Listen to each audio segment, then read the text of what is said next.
ਤੁਹਾਨੂੰ ਸਾਰੇ ਮੀਡੀਆ ਨੂੰ, press media, print media, electronic media ਨੂੰ ਇਨਵਾਈਟ ਕੀਤਾ। ਤੁਸੀਂ ਇਸ ਦੁੱਖ ਦੀ ਘੜੀ ਵਿੱਚ ਸਾਡੇ ਨਾਲ ਸ਼ਾਮਲ ਹੋਇਓ। ਅੱਜ ਦੀ ਪ੍ਰੈਸ ਕਾਨਫਰੰਸ ਦਾ ਮਕਸਦ ਬਹੁਤ ਕਲੀਅਰ ਹੈ ਔਰ ਆਲਮੋਸਟ ਤੁਹਾਡੇ ਸਾਰਿਆਂ ਨੂੰ ਇਸ ਗੱਲ ਦਾ ਪਤਾ ਹੈ ਕਿ ਸਰਦਾਰ Tarlochan Singh ji Wazir, former MLC JNK, chairman state Gurdwara Prabandhak board, transport welfare association chairman और हर धर्म बिला लिहाज मजहब मिलत दे अपने इस एरिए में उन्होंने बाखूबी सेवा निभाई है और उन्होंने सेवा का फल जो मिले है वो आप सारे सामने है। उन्होंने बड़ा बेदर्दी नाल कतल किया गया और एक कतल आम कतल नहीं सी, ये बहुत वेल प्लान कतल है। इस दे पिछे बहुत सारी एजेंसीज ने और बहुत बड़े हाथ ने इस पिछे। हाँ जी सर,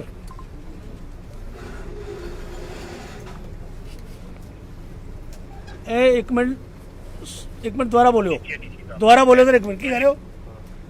मैं कह रहा डीसी साहब ने चिट्ठी लिखी है विजिलेंस साहब को। ओके, तो डीसी कल भी यही कहते ना तो तक्के लाल की गल चल रही है उन्होंने तो हो जाएगा तो उन्होंने चिट्ठी लिखी थी। ओके, तो फोन को नहीं चक रहे? अगर ਤੁਹਾਨੂੰ WhatsApp ਤੇ ਚਾਹੀਦੀ चिट्ठी तो भेज दो। हाँ, चिट्ठी भेज दो ਸਾਨੂੰ WhatsApp ਤੇ फोन को नहीं चक रहे?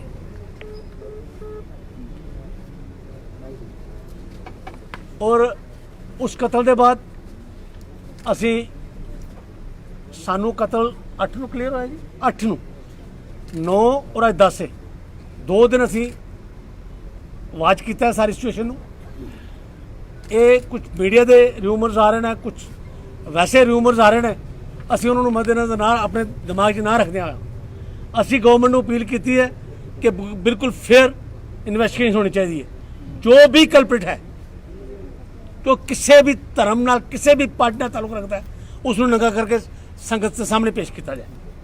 अज साडी डीसी नाल मीटिंग हुई, साडी डिमांड सी कि ये प्रोब जो है CBI नहीं करना चाहिए और दिल्ली पुलिस ने एक केस क्राइम ब्रांच में हैंडओवर किया है, असी उसे अप्रीशिएट करते हैं। लेकिन साडी डिमांड है कि इसका प्रोब जो है वो CBI करे और तुहाडे सामने मैं स्पीकर होकर गल की है, DC साहब ने, डिपकाम ने ये अप्रूव करके ये जो केस है चीफ सेक्रेटरी साहब को चला गया और इन्होंने आश्वासन दवाया है कि 1-2 दिन के बीच एक केस CBI दे हैंडओवर हो जाएगा। अगर एक केस CBI दे हैंडओवर नहीं होएगा, इसके लिए जो हालात इत्थे जम्मू विच बनणगे, सिख संगतां ते बहुत भारी रोष है, ट्रांसपोर्टर्स ते बहुत भारी रोष है और ये रोष जो है आज तुसीं देखिया हर एक सप्लाई, क्या वो टैंकर्स ने, क्या वो लोड कैरियर्स ने, क्या वो पैसेंजर व्हीकल्स ने, सारी पूरियां टप रहा है। और अगर गवर्नमेंट इसमें अज भी लाइटली लैंदी है तो इसके जो नतीजे निकलणगे वो ठीक नहीं होणगे। असीं ये बार-बार इनू वार्निंग समझन ਜਾਂ ਸਾਡੀ ਇੱਕ ਅਸੀਂ ਅਲਰਟ ਕਰ ਰਹੇ ਹਾਂ ਉਹਨਾਂ ਨੂੰ ਕਿ ਅਪੀਲ ਤਾਂ ਮੈਂ ਨਹੀਂ ਕਹਾਂਗਾ, ਲੇਕਿਨ ਅਲਰਟ ਕਰ ਰਹੇ ਹਾਂ ਉਹਨਾਂ ਨੂੰ ਕਿ ਅਗਰ ਇਸ ਕਤਲ ਦਾ ਸਹੀ ਤਰੀਕੇ ਨਾਲ ਇਨਵੈਸਟੀਗੇਸ਼ਨ ਨਾ ਹੋਈ ਤਾਂ ਇਸ ਦੇ ਅੰਜਾਮ ਜੋ ਹਨ ਬਹੁਤ ਗਲਤ ਨਿਕਲਣਗੇ। ਕਿਉਂਕਿ ਵਜ਼ੀਰ ਸਾਹਿਬ ਇੱਕ ਰਿਸਪੌਂਸਿਬਲ ਮੈਨ, ਇੱਕ ਸੀਨੀਅਰ ਸਿਟੀਜ਼ਨ, ਐਕਸ MLC, ਪੂਰੀ ਸਟੇਟ ਦੇ ਕੌਮ ਦੇ ਸਾਡੇ ਪ੍ਰਧਾਨ, ਟਰਾਂਸਪੋਰਟਰਸ ਦੇ JNK ਦੇ ਚੇਅਰਮੈਨ ਔਰ ਉਸਦੇ ਕਤਲ ਨੂੰ ਗਵਰਨਮੈਂਟ ਨੇ ਲਾਈਟਲੀ ਲੈ। सानू गवर्नमेंट से भी किते ना किते साडी शक उठता है कि गवर्नमेंट भी इसनूं लाइटली ले रही है। असीं तुहाडे राहीं अज स्टेट नूं, सेंटर नूं वार्न करते हैं कि इस केस की फेयर इन्वेस्टिगेशन होनी चाहिए है। साडे अज प्रेस कॉन्फ्रेंस का एक ही मकसद सी। कोई सवाल किसी ने पूछना? सीट जी सीट का कोई फायदा नहीं, उस लमकाउण वाली गल है। सीट का सानू भी नहीं, सानू कोई इंक्वायरी जी है CBI की चाहिए बस। एनी क्वेश्चन जी, मुझे पानी पिला दो यार। सर अगर 2 दिन तक जो CBI की प्रूव ना हो उसके बाद आपका क्या अगला कदम क्या रहेगा? वो हम तब बताएंगे उसका कदम क्या होगा। हम एक बार हम DC साहब को अलर्ट करके आए हैं और आपके माध्यम से हम जनरल पब्लिक को भी कह रहे हैं, क्योंकि संगत हमें सवाल कर रही है, पब्लिक हमें सवाल कर रही है कि आपने इस इन्वेस्टिगेशन का आप क्या कर रहे हैं। लेकिन हम अगर आज जिस तरीके से पूरा चक्का जाम रहा इस रोश में कि हाँ जी के कोई भी ट्रांसपोर्ट नहीं चला, अगर कल वजीर साहब की बॉडी यहाँ पे जम्मू में आती है तो क्या कल भी चक्का जाम रहेगा? देखो, ये हम डिसीजन हमने लिया है, लेकिन हम फिर भी आज शाम तक वेट करेंगे कि गवर्नमेंट का हमें रिस्पांस किस तरफ से आता है, क्योंकि अभी उन्होंने मुझे कहा कि हम आपको पीडीएफ कर रहे हैं जो ऑर्डर उन्होंने किया। हाँ, ये पीडीएफ का ऑर्डर आ गया हमें, जिसमें उन्होंने अप्रूव करके आगे भेज दिया है chief secretary of this UT/J&K। Sir, जिस तरह से वजीर साहब एक बहुत ही उम्दा शख्सियत थे, ट्रांसपोर्टर्स के लिए बहुत उम्दा काम करते थे, सोसाइटी के लिए काम कर रहे थे, क्या आपको लगता है ये जो वारदात हुई है इसके पीछे कुछ उनके साथ जुड़े हुए लोग भी मुलविस हो सकते हैं? सर, हमने इसको अपन माइंड रख के चल रहे हैं। हम ये इस इन्वेस्टिगेशन को हम किसी तरह डाइवर्ट नहीं करना चाहते। हम ये बार बार कह रहे हैं कि जो भी है वो किस कम्युनिटी से ताल्लुक रखता है, वो किस कारोबार से ताल्लुक रखता है, वो किस पोजीशन में बैठा है, उसको संगत से सामने नंगा किया जाए, चाहे हम में से कोई ना हो, क्यों ना हो। हम इसके लिए एक फेयर इन्वेस्टिगेशन मांगते हैं, और वो फेयर इन्वेस्टिगेशन CBI ही कर सकती है, जहां तक संगत को विश्वास है।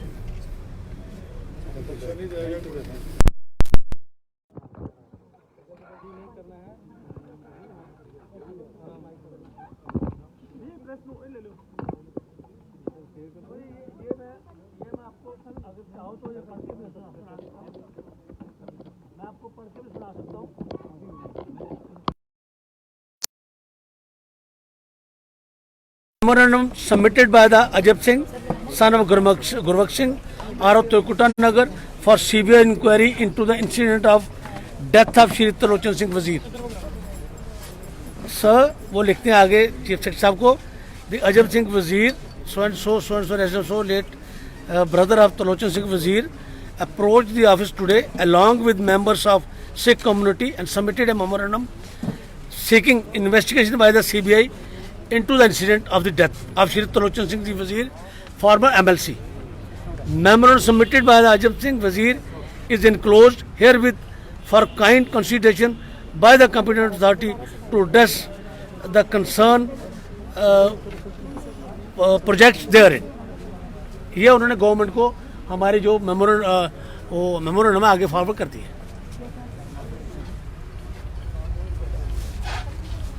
ठीक है जी, एनी क्वेश्चन?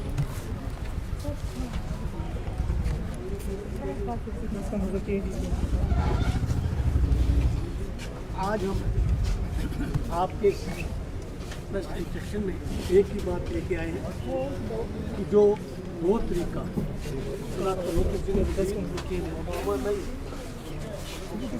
जी वीर जी, वाहिगुरू जी का खालसा वाहिगुरू जी की फतेह जी।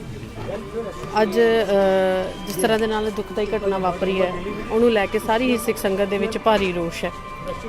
ਅੱਜ ਡਿਸਟ੍ਰਿਕਟ ਗੁਰਦੁਆਰਾ ਪ੍ਰਬੰਧਕ ਕਮੇਟੀ ਦੇ ਮੈਂਬਰ ਸਾਹਿਬਾਨਾਂ ਦੇ ਰਾਹੀਂ ਇੱਕ ਪ੍ਰੈਸ ਕਾਨਫਰੰਸ ਕੀਤੀ ਗਈ ਹੈ, ਤਾਂ ਕਿ ਮੇਨ ਕੀ ਪਰਪਸ ਰਿਹਾ, ਕੀ ਗੱਲ ਕੀਤੀ ਪ੍ਰੈਸ ਕਾਨਫਰੰਸ ਦਾ, ਅਗਾਂਹ ਦੀ ਕੀ ਕਾਰਵਾਈ ਜਾਂ ਕੀ ਸੋਚ ਲੈ ਕੇ ਤੁਰ ਰਹੀ ਹੈ ਡਿਸਟ੍ਰਿਕਟ ਗੁਰਦੁਆਰਾ ਪ੍ਰਬੰਧਕ ਕਮੇਟੀ ਦੇ ਮੈਂਬਰ ਜਾਂ ਸਕੱਤਰਾਂ ਦੇ ਰਾਹੀਂ। ਸਾਡੀ ਮੰਗ ਹੈ ਐਡਮਿਨਿਸਟ੍ਰੇਸ਼ਨ ਕੋਲ, ਗੌਰਮੈਂਟ ਕੋਲ ਮੰਗ ਰੱਖ ਰਹੀ ਸਾਡੀ ਕਮੇਟੀ ਮੈਂਬਰ ਸਾਰੇ, ਕਿ ਜੋ ਵਜ਼ੀਰ ਸਾਹਿਬ ਦਾ ਇੱਕ ਅੱਜ ਮਰਡਰ ਹੋਇਆ, ਉਹ ਇੱਕ ਨਾਰਮਲ ਬੰਦੇ ਨਹੀਂ ਸਨ, ਬਹੁਤ ਵੱਡੀ ਸ਼ਖਸੀਅਤ ਸਨ ਕੌਮ ਲਈ। ਉਹ ਟਰਾਂਸਪੋਰਟਰਾਂ ਨੂੰ ਰਿਪਰੈਜ਼ੈਂਟ ਕਰਦੇ ਸਨ। ਉਸ ਤੋਂ ਬਾਅਦ ਜੰਮੂ ਕਸ਼ਮੀਰ ਦਾ ਪੂਰਾ ਸਿੱਖ ਜੋ ਹੈ ਉਹਨਾਂ ਨਾਲ ਜੁੜਿਆ ਹੋਇਆ ਸੀ, ਗੁਰਦੁਆਰਾ ਪ੍ਰਬੰਧਕ ਕਮੇਟੀ ਦੇ ਚੇਅਰਮੈਨ ਸਨ। ਔਰ ਇਹ ਇੱਕ ਕਤਲ ਜਿਹੜਾ ਬੜਾ ਹਾਈ ਪ੍ਰੋਫਾਈਲ ਕਤਲ ਹੈ, ਔਰ ਅਸੀਂ ਮੰਗ ਕਰ ਰਹੇ, ਸਾਰੀ ਕਮੇਟੀ ਹੀ ਮੰਗ ਕਰ ਰਹੀ ਹੈ ਕਿ ਸਰ ਇਸ ਕਤਲ ਨੂੰ CBI ਇਨਕੁਆਇਰੀ ਕੀਤੀ ਜਾਏ, ਔਰ ਜੋ ਵੀ ਇਹਦੇ 'ਚ ਇਨਵੋਲਵ ਹੈ ਉਸ ਨੂੰ ਓਪਨ, ਕਿਉਂਕਿ ਇਸ ਕਤਲ ਤੋਂ ਬਾਅਦ ਅਗਰ ਕੋਈ ਵੀ ਇਨਵੈਸਟੀਗੇਸ਼ਨ ਸਿੱਧੀ ਸਹੀ ਫੇਅਰ ਨਾ ਹੋਈ ਤੇ ਕੋਈ ਵੀ ਸ਼ਖਸ ਜਿਹੜਾ ਉਹ ਬਾਹਰ ਬੋਲ ਨਹੀਂ ਸਕਦਾ, ਡਰ ਨਾਲ ਕਿ ਜਿਹੜਾ ਬੰਦਾ ਬੋਲੇਗਾ ਉਸੇ ਕਤਲ ਕਰ ਦਿੱਤਾ ਜਾਏਗਾ। ਇਸ ਕਰਕੇ ਸਾਡੀ ਸਾਰਿਆਂ ਦੀ ਮੰਗ ਹੈ ਕਿ ਜਿਹੜਾ ਇਹ ਕਤਲ ਹੋਇਆ ਇਹਦੀ ਫੇਅਰ ਇਨਵੈਸਟੀਗੇਸ਼ਨ ਹੋਣੀ ਚਾਹੀਦੀ ਹੈ, ਔਰ CBI ਕੋਲ ਹੋਣੀ ਚਾਹੀਦੀ ਹੈ। ਬਿਲਕੁਲ ਫੇਅਰ ਇਨਵੈਸਟੀਗੇਸ਼ਨ ਹੋਣੀ ਚਾਹੀਦੀ ਹੈ, ਔਰ ਕਿਸ ਮੁੱਦੇ ਦੇ ਨਾਲ, ਕਿਉਂਕਿ ਕਿਸੇ ਵੀ ਬੈਨੀਫੀਸ਼ਰੀ ਤੋਂ ਬਿਨਾਂ ਤੇ ਇਹ ਕਤਲ, ਇਹ ਮਰਡਰ ਨਹੀਂ ਹੋਇਆ। ਕੋਈ ਨਾ ਕੋਈ ਤੇ ਬੈਨੀਫੀਸ਼ਰੀ ਹੋਏਗੀ ਜਿਸ ਇਨਸਾਨ ਦੇ ਰਾਹੀਂ ਇਹ ਕੀਤਾ ਗਿਆ। ਹੁਣ ਕਿਸ ਪਰਪਸ ਦੇ ਨਾਲ ਕੀਤਾ ਗਿਆ, ਰਾਜਨੀਤਿਕ ਪਰਪਸ ਆ ਜਾਂ ਕੋਈ ਵੀ ਪਰਪਸ ਆਪਾਂ ਹਾਲੇ ਕਲੀਅਰ ਨਹੀਂ ਹੈ, ਲੇਕਿਨ ਕਿਸ ਪਰਪਸ ਦੇ ਨਾਲ ਕੀਤਾ ਗਿਆ ਇਹ ਵੀ ਕਲੀਅਰ ਹੋਣਾ ਬਹੁਤ ਜ਼ਰੂਰੀ ਹੈ। ਗੱਲ ਹੈ ਕਿ ਅਸੀਂ ਜਦ ਤੱਕ ਕੋਈ ਬੰਦਾ ਸਰੈਂਡਰ ਨਹੀਂ ਕਰਦਾ ਜਾਂ ਫੜਿਆ ਨਹੀਂ ਜਾਂਦਾ, ਇੰਨੀ ਦੇਰ ਤੱਕ ਅਸੀਂ ਕੁਝ ਕਹਿ ਨਹੀਂ ਸਕਦੇ ਕਿ ਉਹਨਾਂ ਦਾ ਪਰਪਸ ਕੀ ਸੀ, ਕਿਸ ਮਕਸਦ ਵਾਸਤੇ ਕਤਲ ਕੀਤਾ, ਕਿਹੜਾ ਬੰਦਾ ਪਿੱਛੇ ਹੈ ਉਹਨਾਂ ਦੇ, ਕਿਉਂ ਕਰਵਾਇਆ ਗਿਆ ਹੈ। ਇੰਨੀ ਦੇਰ ਤੱਕ ਕਿਹਾ ਕੁਝ ਨਹੀਂ ਜਾ ਸਕਦਾ, ਕਿਉਂਕਿ ਬੰਦਾ ਤਾਂ ਕੋਈ ਫੜਿਆ ਨਹੀਂ ਗਿਆ, ਤੇ ਨਾ ਹੀ ਇਸ ਵਕਤ ਗੌਰਮੈਂਟ ਜਿਹੜੀ ਪੁਲਿਸ ਹੈ, ਕ੍ਰਾਈਮ ਬ੍ਰਾਂਚ ਹੈ ਜਿਹੜੀ ਦਿੱਲੀ, ਉਹ ਆਪਣੀ ਇਨਵੈਸਟੀਗੇਸ਼ਨ ਕਰ ਰਹੇ ਹਨ, ਔਰ ਜੋ ਵੀ ਉਹਨਾਂ ਕੋਲ ਸਬੂਤ ਹਨ ਉਹ ਇਕੱਠੇ ਕਰ ਰਹੇ ਹਨ। ਲੇਕਿਨ ਫੜਨ ਤੋਂ ਬਾਅਦ ਹੀ ਪਤਾ ਚੱਲੇਗਾ ਕਿ ਵੀ ਉਹਨਾਂ ਦਾ ਮਕਸਦ ਕੀ ਸੀ। ਜੀ ਵੀਰ ਜੀ ਬਹੁਤ ਬਹੁਤ ਧੰਨਵਾਦ ਸਾਡੇ ਨਾਲ ਗੱਲਬਾਤ ਕਰਨ ਦੇ ਲਈ। ਤੇ ਹੁਣ ਆਪਾਂ ਗੱਲਬਾਤ ਕਰਾਂਗੇ ਡਿਸਟ੍ਰਿਕਟ ਗੁਰਦੁਆਰਾ ਪ੍ਰਬੰਧਕ ਕਮੇਟੀ ਦੇ ਮੈਂਬਰ ਸਾਡੇ ਨਾਲ ਮੌਜੂਦ ਨੇ ਸਰਦਾਰ ਅਵਤਾਰ ਸਿੰਘ ਜੀ ਖਾਲਸਾ। ਉਹਨਾਂ ਦੇ ਰਾਹੀਂ ਅੱਜ ਪ੍ਰੈਸ ਕਾਨਫਰੰਸ ਕੀਤੀ ਗਈ ਹੈ। ਕੀ ਵਿਸ਼ਾ ਰਿਹਾ, ਕੀ ਕੁਝ ਗੱਲਬਾਤ ਰਹੀ, ਆਪਾਂ ਉਹਨਾਂ ਦੇ ਨਾਲ ਗੱਲ ਕਰਾਂਗੇ। ਜੀ ਵੀਰ ਜੀ, ਵਾਹਿਗੁਰੂ ਜੀ ਕਾ ਖਾਲਸਾ ਵਾਹਿਗੁਰੂ ਜੀ ਕੀ ਫਤਿਹ। ਅੱਜ ਆਪ ਜੀ ਦੇ ਰਾਹੀਂ ਪ੍ਰੈਸ ਕਾਨਫਰੰਸ ਕੀਤੀ ਗਈ ਹੈ ਔਰ ਜਿਸ ਤਰ੍ਹਾਂ ਦੇ ਨਾਲ ਫੇਰ ਸਾਰੀ ਇਨਵੈਸਟੀਗੇਸ਼ਨ ਦੀ ਮੰਗ ਕੀਤੀ ਜਾ ਰਹੀ ਹੈ, ਪਰ ਰਿਊਮਰਸ ਵੀ ਬਹੁਤ ਸਾਰੇ ਫੈਲ ਰਹੇ ਨੇ ਕਿ ਕੋਈ ਕਿਸੇ ਤਰੀਕੇ ਦੇ ਨਾਲ ਇਹ ਲੱਗਦਾ ਨਹੀਂ ਹੈ ਕਿ ਅਗਰ ਇਹ ਰਿਊਮਰਸ ਬੰਦ ਨਹੀਂ ਹੋਏ ਤਾਂ ਇਨਵੈਸਟੀਗੇਸ਼ਨ ਦੇ ਵਿੱਚ ਦਿੱਕਤਾਂ ਆ ਰਹੀਆਂ ਨੇ। ਦੇਖੋ ਬੱਚੇ, ਰਿਊਮਰਸ ਜਿਹੜੀਆਂ ਨੇ ਉਹ ਇਨਵੈਸਟੀਗੇਸ਼ਨ ਇਫੈਕਟ ਨਹੀਂ ਕਰ ਸਕਦੀਆਂ ਜੀ। ਰਿਊਮਰਸ ਚਲਦੀਆਂ ਰਹਿੰਦੀਆਂ ਨੇ ਔਰ ਚੱਲਣਗੀਆਂ ਵੀ ਅੱਗੇ। ਨਾ ਮੈਂ ਰੋਕ ਸਕਦਾ, ना मीडिया रोक सकता है, ना इन्वेस्टिगेशन एजेंसी रोक सकती है। इन्वेस्टिगेशन एजेंसी जो है ये अपने डायरेक्शन से काम कर रही है और आज दिल्ली तो टीम भी, क्राइम ब्रांच की टीम इतने आ गई है। इवन देन आज असी प्रूव करते हैं, डिमांड करते हैं कि CBI प्रूव होना चाहिए और कुछ इन्वेस्टिगेशन राइट डायरेक्शन से भी चल रही है जो कि असी डिस्कलोज नहीं कर सकते ਤੁਹਾਡੇ सामने जब तक सानू कि एजेंसीज अलाउ ना कर। और रूमर्स हार्डली मैटर, रूमर्स कभी रुकिया आज तक नहीं रुकी। ਬਿਲਕੁਲ ਜਿਸ ਤਰ੍ਹਾਂ ਦੇ ਨਾਲ ਕਿਹਾ ਗਿਆ ਕਿ ਰਿਊਮਰਸ ਜੋ ਵੀ ਰੋਜ਼ਾਨਾ ਹੀ ਇੱਕ ਜਿੱਦਾਂ ਕਿ ਪਰਸੋਂ ਤੋਂ ਇਹ ਜਿਹੜੀ ਵਾਰਦਾਤ ਆ ਇਹ ਹੋਈ ਹੈ, ਘਟਨਾ ਨੂੰ ਅੰਜਾਮ ਦਿੱਤਾ ਗਿਆ, ਰੋਜ਼ ਇੱਕ ਨਵੀਂ ਗੱਲ ਨਿਕਲ ਕੇ ਸਾਹਮਣੇ ਆਉਂਦੀ ਹੈ। ਇੱਕ ਪ੍ਰੈਸ ਕਾਨਫਰੰਸ ਕੀਤੀ ਗਈ ਹੈ ਜਿਹਦੇ ਵਿੱਚ ਕਿ ਇਹ ਸਰਦਾਰ ਅਵਤਾਰ ਸਿੰਘ ਖਾਲਸਾ ਜੀ ਉਹਨਾਂ ਦੇ ਰਾਹੀਂ ਉਹਨਾਂ ਦੇ ਨਾਲ ਜਿੰਨੇ ਵੀ ਮੈਂਬਰ ਨੇ ਡਿਸਟ੍ਰਿਕਟ ਗੁਰਦੁਆਰਾ ਪ੍ਰਬੰਧਕ ਕਮੇਟੀ ਦੇ, ਸਾਰਿਆਂ ਦੇ ਵਿੱਚ ਇਸ ਸਮੇਂ ਦੁੱਖ ਵੀ ਹੈ ਨਾਲ ਰੋਸ਼ ਵੀ ਹੈ ਕਿ ਫਿਊਚਰ ਦੇ ਵਿੱਚ ਕੋਈ ਸੋਚੇ ਵੀ ਨਾ ਅਜਿਹਾ ਕਰਨ ਦੀ ਜੋ ਇਸ ਸਮੇਂ ਹੋਇਆ, ਕਿਉਂਕਿ ਕੋਈ ਆਪਾਂ ਕਹਿ ਸਕਦੇ ਹਾਂ ਕੋਈ ਆਮ ਸ਼ਖਸੀਅਤ ਨਹੀਂ ਸਨ। ਸਰਦਾਰ ਤਰਲੋਚਨ ਸਿੰਘ ਜੀ ਵਜ਼ੀਰ ਸਾਡੀ ਪੂਰੀ ਕੌਮ ਨੂੰ ਪੂਰੇ ਵਰਲਡ ਵਾਈਡ ਰਿਪਰੈਜ਼ੈਂਟ ਕਰ ਰਹੇ ਸਨ ਔਰ ਇਸ ਨੂੰ ਲੈ ਕੇ ਸਾਰਿਆਂ ਦੇ ਵਿੱਚ ਹੀ ਬਹੁਤ ਰੋਸ਼ ਹੈ। ਜਿਸ ਤਰ੍ਹਾਂ ਦੇ ਨਾਲ ਆਪਾਂ ਸਾਰਿਆਂ ਨੇ ਅੱਜ ਦੇਖਿਆ ਕਿ ਜਿਹੜਾ ਕਿ ਪਬਲਿਕ ਟਰਾਂਸਪੋਰਟ ਹੈ ਉਹਨਾਂ ਉਸ ਦੇ ਲਈ ਚੱਕਾ ਜਾਮ ਦਾ ਜਿਹੜਾ ਸੁਨੇਹਾ ਦਿੱਤਾ ਗਿਆ ਸੀ ਉਹ ਅੱਜ ਸਾਨੂੰ ਬਿਲਕੁਲ ਜੰਮੂ ਕਸ਼ਮੀਰ ਦੇ ਵਿੱਚ ਵੇਖਣ ਨੂੰ ਮਿਲਿਆ। ਤੇ ਸਾਡੇ ਨਾਲ ਵੀਰ ਜੀ ਮੌਜੂਦ ਨੇ ਗੱਲਬਾਤ ਕਰਨ ਦੇ ਲਈ। ਜੀ ਵਾਹਿਗੁਰੂ ਜੀ ਕਾ ਖਾਲਸਾ। ਜੀ ਜਥੇਦਾਰ ਮੋਹਿੰਦਰ ਸਿੰਘ ਜੀ ਸਾਡੇ ਨਾਲ ਗੱਲਬਾਤ ਕਰਨ ਦੇ ਲਈ ਮੌਜੂਦ ਨੇ।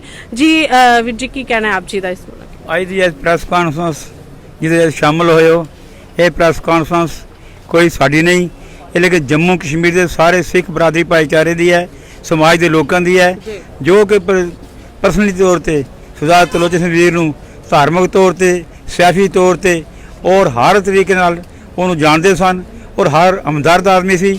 ਕਿਸੇ ਆਦਮੀ ਦਾ ਕੰਮ ਹੁੰਦਾ ਸੀ ਤਰਲੋਚਨ ਸਿੰਘ ਵੀਰ ਕੋਲ ਪਹੁੰਚਦੇ ਸਨ ਔਰ ਨਾਲ ਉਹ ਕੰਮ ਕਰਦੇ ਸਨ। ਇੱਥੇ ਕਿ ਬਹੁਤ ਜ਼ੁਲਮ ਹੋਇਆ ਹੈ, ਇਹ ਇੱਕ ਐਕਸ਼ਨ ਕਰੇ ਤਾਂ ਕਿ ਅਗਲਾ ਜੋ ਪ੍ਰੋਗਰਾਮ ਹੈ ਅਸੀਂ ਠੀਕ ਤਰੀਕੇ ਨਾਲ ਨਿਭਾ ਸਕੀਏ, ਨਹੀਂ ਤੇ ਜੋ ਅੱਗੇ ਅਸਰ ਹੋਏਗਾ ਉਹ ਗੌਰਮੈਂਟ ਜਾਣਦੀ ਐਸਾ ਨਹੀਂ ਹੋਏਗਾ। ਤਾਂ ਅਸੀਂ ਸਾਰੇ ਇਸ ਵਕਤ ਉਹਨਾਂ ਦੇ ਗ੍ਰਹਿ ਵਿਖੇ ਪਹੁੰਚੇ ਹਾਂ, ਲੇਕਿਨ ਬੜੀ ਦੁੱਖ ਦੀ ਘੜੀ ਹੈ ਔਰ ਅਸੀਂ ਸੋਚਦੇ ਹਾਂ ਕਿ ਹੋ ਕੀ ਗਿਆ ਹੈ, ਇਹ ਕੋਈ ਅਨਰਥ ਹੋਇਆ ਸਾਡੇ ਨਾਲ। ਸੋ ਇਹ ਸਾਡੀ ਇੱਕ ਡਿਮਾਂਡ ਹੈ ਗੌਰਮੈਂਟ ਕੋਲ, ਪਰ ਜੋ ਅਸੀਂ ਪ੍ਰੈਸ ਕਾਨਫਰੰਸ ਕਿਹਾ ਹੈ ਉਹ ਮੁਤਾਬਕ ਐਕਸ਼ਨ ਹੋਣਾ ਚਾਹੀਦਾ। ਜੀ ਬਹੁਤ ਬਹੁਤ ਧੰਨਵਾਦ ਸਾਡੇ ਨਾਲ ਗੱਲਬਾਤ ਕਰਨ ਦੇ ਲਈ। ਤੇ ਇਸ ਸਮੇਂ ਆਪਾਂ ਸਰਦਾਰ ਤਰਲੋਚਨ ਸਿੰਘ ਜੀ ਵਜ਼ੀਰ ਹੋਣਾ ਦੇ ਗ੍ਰਹਿ ਵਿਖੇ ਖੜੇ ਹੋਏ ਹਾਂ ਔਰ ਸਾਰੇ ਹੀ ਤੁਸੀਂ ਦੇਖ ਸਕਦੇ ਹੋ ਕਿ ਪੂਰੀ ਸਿੱਖ ਕਮਿਊਨਿਟੀ ਦੇ ਵਿੱਚ, ਪੂਰੇ ਸਿੱਖ ਭਾਈਚਾਰੇ ਦੇ ਵਿੱਚ ਔਰ ਜਿਸ ਤਰ੍ਹਾਂ ਦੇ ਨਾਲ ਸਾਰਿਆਂ ਨੂੰ ਹੀ ਪਤਾ ਹੈ ਕਿ ਡਿਸਟ੍ਰਿਕਟ ਗੁਰਦੁਆਰਾ ਪ੍ਰਬੰਧਕ ਬੋਰਡ ਦੇ ਜੰਮੂ ਤੇ ਕਸ਼ਮੀਰ ਜਿੰਨੇ ਵੀ ਗੁਰਦੁਆਰਾ ਸਾਹਿਬ ਸੀ ਉਹਨਾਂ ਦੇ ਘਰਾਂ ਦੀਆਂ ਬਹੁਤ ਸਾਲ ਜਿਹੜੀਆਂ ਸੇਵਾਵਾਂ ਨਿਭਾਈਆਂ ਨੇ ਸਰਦਾਰ ਤਰਲੋਚਨ ਸਿੰਘ ਜੀ ਵਜ਼ੀਰ ਹੋਣਾ ਨੇ ਔਰ ਪੂਰੀ ਕੌਮ ਨੂੰ ਵਰਲਡ ਵਾਈਡ ਰਿਪਰੈਜ਼ੈਂਟ ਕਰਦੇ ਸੀ। ਅੱਜ ਜਿੱਥੇ ਵੀ ਤੁਸੀਂ ਗੱਲ ਕਰੋ ਤਾਂ ਪਤਾ ਨਹੀਂ ਦੁਨੀਆ ਦੇ ਕਿਸ ਕੋਨੇ ਦੇ ਵਿੱਚ ਨਾਮ ਜਿਹੜਾ ਸਰਦਾਰ ਤਰਲੋਚਨ ਸਿੰਘ ਵਜ਼ੀਰ ਜੀ ਦਾ ਜਾਣਿਆ ਜਾਂਦਾ ਹੈ। ਬਹੁਤ ਸਾਰੇ ਲੋਕ, ਕੱਲ੍ਹ ਵੀ ਅਸੀਂ ਲਾਈਵ ਦੇ ਦੌਰਾਨ ਤੁਹਾਨੂੰ ਦਿਖਾਇਆ ਸੀ, ਬਹੁਤ ਸਾਰੇ ਲੋਕ, ਬਹੁਤ ਸਾਰੇ ਟਰਾਂਸਪੋਰਟ ਦੇ ਜਿਹੜੇ ਉਹਨਾਂ ਦੇ ਨਾਲ ਕੰਮ ਕਰਦੇ ਸਨ ਲੋਕ, ਉਹ ਕਾਫੀ ਜ਼ਿਆਦਾ ਭਾਵੁਕ ਹੋ ਰਹੇ ਸਨ। ਔਰ ਅੱਜ ਟਰਾਂਸਪੋਰਟ ਦੇ ਜਿੰਨੇ ਵੀ ਇੱਕ ਲੈਟਰ ਪੈਡ ਦੇ ਉੱਤੇ ਜੋ ਵੀ ਕੱਲ੍ਹ ਸੁਨੇਹਾ ਜਾਰੀ ਕੀਤਾ ਗਿਆ ਸੀਗਾ ਕਿ ਚੱਕਾ ਜਾਮ ਦਾ ਜੋ ਸੁਨੇਹਾ ਸੀ ਉਹਦਾ ਅਸਰ ਪੂਰਾ ਵੇਖਣ ਨੂੰ ਮਿਲਿਆ, ਕਿਉਂਕਿ ਪਬਲਿਕ ਟਰਾਂਸਪੋਰਟ ਬੰਦ ਰਿਹਾ। ਚਾਹੇ ਮੈਟਾਡੋਰਸ ਦੀ ਗੱਲ ਕੀਤੀ ਜਾਵੇ, ਚਾਹੇ ਟੈਂਕਸ ਦੀ ਗੱਲ ਕੀਤੀ ਜਾਵੇ, ਚਾਹੇ ਟਰੱਕਸ ਦੀ ਗੱਲ ਕੀਤੀ ਜਾਵੇ, ਉਹ ਲਗਭਗ ਸਾਨੂੰ ਬੰਦ ਦਿਸੇ ਨੇ ਔਰ ਇਹਦਾ ਖਾਸਾ ਅਸਰ ਦੇਖਣ ਨੂੰ ਮਿਲਿਆ ਔਰ ਦੇਖਣ ਨੂੰ ਮਿਲਣਾ ਵੀ ਚਾਹੀਦਾ ਹੈ, ਕਿਉਂਕਿ ਕੋਈ ਵੀ ਚੀਜ਼ ਦਾ ਅਗਰ ਸੁਨੇਹਾ ਪਹੁੰਚਾਉਣਾ ਹੈ ਕਿਤੋਂ ਤੱਕ ਕਿ ਅਗਾਂਹ ਨੂੰ ਅਜਿਹੀ ਘਟਨਾ ਨਾ ਵਾਪਰੇ ਤਾਂ ਉਸ ਚੀਜ਼ ਦੀ ਆਵਾਜ਼ ਬੁਲੰਦ ਹੋਣੀ ਜ਼ਰੂਰੀ ਹੈ। ਜੇਕਰ ਅੱਜ ਇਹ ਫੈਸਲਾ ਲਿਆ ਗਿਆ ਸੀ ਤਾਂ ਉਸ ਫੈਸਲੇ ਦਾ ਅਸਰ ਵੀ ਜੰਮੂ ਕਸ਼ਮੀਰ ਦੇ ਵਿੱਚ ਦੇਖਣ ਨੂੰ ਮਿਲਿਆ। ਤੇ ਸਾਡੇ ਨਾਲ ਹੁਣ ਮੌਜੂਦ ਨੇ ਗੱਲਬਾਤ ਕਰਨ ਦੇ ਲਈ ਸਰਦਾਰ ਅਜਮੀਤ ਸਿੰਘ ਜੀ। ਤਾਂ ਆਪਾਂ ਇਹਨਾਂ ਤੋਂ ਵੀ ਇਹਨਾਂ ਦੇ ਵਿਚਾਰ ਜਾਣਦੇ ਹਾਂ ਇਸ ਸਮੇਂ ਇਸ ਦੁੱਖ ਦੀ ਘੜੀ ਦੇ ਵਿੱਚ ਕੀ ਕਹਿਣਾ ਹੈ ਸਰਦਾਰ ਅਜਮੀਤ ਸਿੰਘ ਜੀ ਹੋਣਾ ਦਾ। ਜੀ ਵੀਰ ਜੀ, ਬਹੁਤ ਵੱਡਾ ਇਹ ਨੁਕਸਾਨ ਸਾਡੀ ਕੌਮ ਦਾ, ਸਾਡੇ ਸਮਾਜ ਦਾ ਹੋਇਆ, ਸਿੱਖ ਕੌਮ ਦਾ ਖਾਸ ਕਰਕੇ ਜ਼ਿਆਦਾ, ਕਿਉਂਕਿ ਗੁਰਦੁਆਰਾ ਪ੍ਰਬੰਧਕ ਬੋਰਡ ਦੇ ਚੇਅਰਮੈਨ ਸਨ ਅਸੀਂ ਤੇ ਅਪੀਲ ਕਰਦੇ ਹਾਂ ਸਰਕਾਰਾਂ ਤੋਂ ਵੀ ਅਤੇ ਆਪਣੀ ਸਿੱਖ ਕਮਿਊਨਿਟੀ ਨੂੰ ਵੀ ਕਿ ਹੁਣ ਵੀ ਅਗਰ ਇੱਕ ਨਾ ਹੋਏ ਤਾਂ ਫਿਰ ਇਹ ਸਮਾਂ ਜਿਹੜਾ ਇੱਕ ਹੁੰਦਾ ਵਾਪਸ ਨਹੀਂ ਨਸੀਬ ਹੋਵੇਗਾ। ਸਾਡਾ ਇੱਕ ਜਿਹੜਾ ਇੱਕ ਡਾਇਨਾਮਿਕ ਲੀਡਰ ਜਿਸ ਨੂੰ ਆਪਾਂ ਕਹਿ ਸਕਦੇ ਹਾਂ, ਮਹਿਬੂਬ ਲੀਡਰ ਸਾਡਾ TS ਵਜ਼ੀਰ, ਜਿਹਨੂੰ ਮੈਂ ਅਕਸਰ ਬੱਬਰ ਸ਼ੇਰ ਕਹਿੰਦਾ ਰਿਹਾ, ਵਾਕਈ ਉਹ ਬੱਬਰ ਸ਼ੇਰ ਵਹੀ ਸਨ, ਕਿਉਂਕਿ ਕਿਸੇ ਦੇ ਮਜ਼ਾਲ ਨਹੀਂ ਸੀ ਉਹਨਾਂ ਦੇ ਸਾਹਮਣੇ ਖੜ ਕੇ ਅੱਖ ਚੁੱਕ ਕੇ ਵੀ ਦੇਖ ਸਕਦਾ। ਪਰ ਅਫਸੋਸ ਇਸ ਗੱਲ ਦਾ ਹੈ ਕਿਸ ਤਰ੍ਹਾਂ ਦੀ ਜਿਹੜੀ ਹਨੇਰੀ ਝੁੱਲ ਕੇ ਆਈ। ਇੱਕ ਬੰਦੇ ਦਾ ਨੁਕਸਾਨ ਨਹੀਂ ਹੋਇਆ, ਇਹ ਪੂਰੀ ਕਮਿਊਨਿਟੀ ਦਾ ਨੁਕਸਾਨ ਆਇਆ, ਪੂਰੇ ਸਮਾਜ ਦਾ ਨੁਕਸਾਨ ਆਇਆ, ਜਿਸ ਦੀ ਭਰਪਾਈ ਆਉਣ ਵਾਲੇ ਸਮੇਂ ਵਿੱਚ ਇਸ ਯੁੱਗ ਵਿੱਚ ਨਹੀਂ ਪੂਰੀ ਹੋ ਸਕਦੀ। ਪਰ ਅਸੀਂ ਅਪੀਲ ਕਰਦੇ ਹਾਂ, ਖਾਸ ਕਰਕੇ ਮੈਂ ਸਰਕਾਰਾਂ ਤੋਂ ਪਹਿਲੇ ਅਪੀਲ ਕਰਦਾ ਆਪਣੀ ਸਿੱਖ ਕਮਿਊਨਿਟੀ ਨੂੰ ਕਿ ਹੁਣ ਵੀ ਏਕਾ ਕਰ ਲਓ। ਅੱਜ ਵੀ ਇਹਨਾਂ ਦੀ ਮੌਤ ਤੋਂ ਬਾਅਦ ਅਗਰ ਸਿੱਖ ਏਕਾ ਕਰ ਲੈਣ ਤਾਂ ਦੁਸ਼ਮਣ 10 ਵਾਰ ਨਹੀਂ 1000 ਵਾਰ ਸੋਚੇਗਾ ਸਿੱਖਾਂ ਨੂੰ ਹੱਥ ਪਾਉਣ ਤੋਂ, ਕਿਉਂਕਿ ਇੱਥੇ ਆਪਣੇ ਹੀ ਗਦਾਰ ਕੌਮ ਚੋਂ ਨਿਕਲ ਕੇ ਆਏ ਸਾਹਮਣੇ, ਜੋ CCTV ਫੁਟੇਜ ਤੋਂ ਸਾਹਮਣੇ ਆ ਰਹੇ ਹਨ। ਅਜੇ ਹੋਰ ਇਨਕੁਆਇਰੀ ਚੱਲਣੀ ਹੈ, CBI ਜਦੋਂ ਇਨਕੁਆਇਰੀ ਕਰੇਗੀ, ਦਿੱਲੀ ਪੁਲਿਸ ਕਰੇਗੀ, ਜੰਮੂ ਪੁਲਿਸ ਕਰੇਗੀ, ਬੜਾ ਕੁਝ ਸਾਹਮਣੇ ਨਿਕਲ ਕੇ ਆਣਾ ਹੈ। ਪਰ ਉਸ ਦੋਸ਼ ਨੂੰ, ਉਸ ਜ਼ਾਲਮ ਨੂੰ ਨਾ ਸਮਾਜ ਮਾਫ ਕਰੇ, ਨਾ ਕੌਮ ਮਾਫ ਕਰੇ।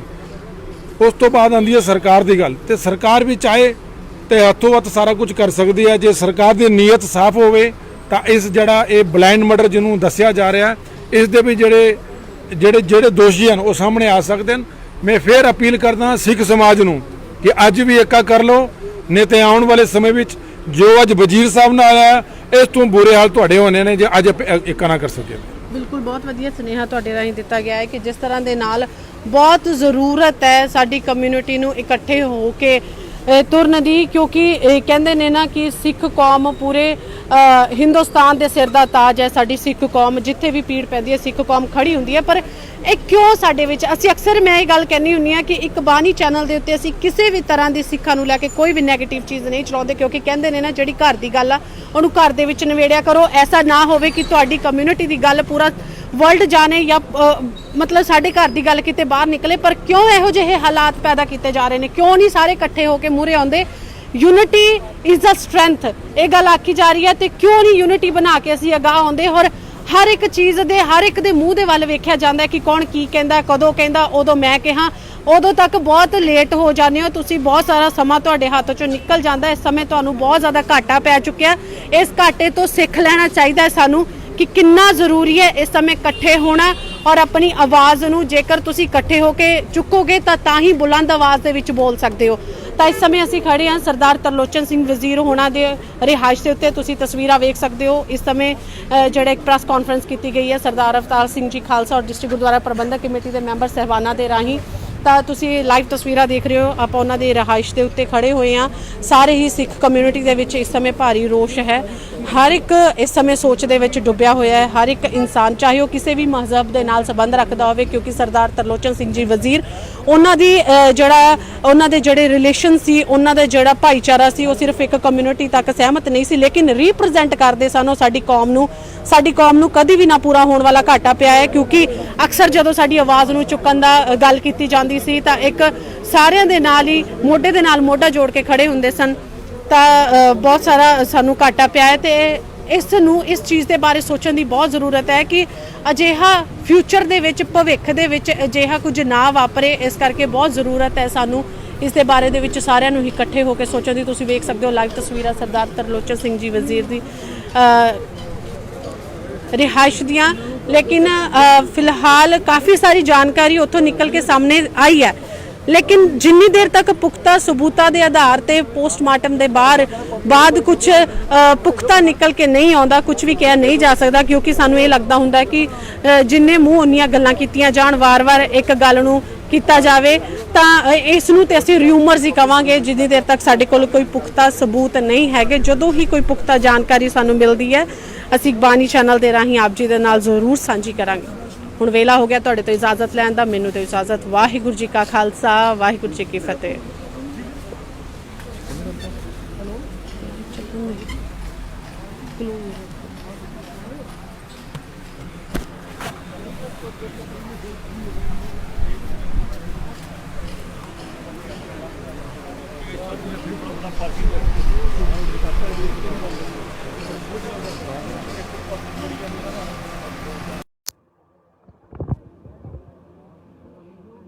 ਥੋੜੇ ਥੱਲੇ ਟੁੱਟੇ ਨਾ